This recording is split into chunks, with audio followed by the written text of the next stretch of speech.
अस्सलामुअलैकुम सामीन। 4 ज़िलहिज्जा है, 4 ही जुलाई है। सोशल इंडिया न्यूज़ में आपका खैर मकदम है। ख़बर का उन्वान है, हिमाचल में बड़ा सड़क हादसा, 16 मुसाफिरों की मौत। ख़बर थोड़ी तफसील से सुनने। हिमाचल प्रदेश के कुल्लू इलाके में बड़ा हादसा हो गया है। आज पीर के दिन सुबह रेंज घाटी इलाके में एक बस खाई में गिर गई है। बस में कुल 45 लोग सवार थे, जिनमें से 16 लोगों की अब तक मौत की खबर है। बस में कुछ बच्चे भी मौजूद थे जो स्कूल जा रहे थे। ये बस प्राइवेट थी। रास्ते से गुजरते हुए ये अचानक खाई में जा गिरी।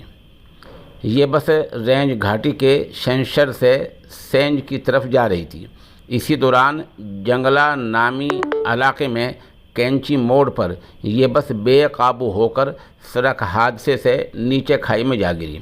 बताया जा रहा है कि इस बस में मकामी लोगों के अलावा स्कूली बच्चे भी सवार थे जो स्कूल जा रहे थे।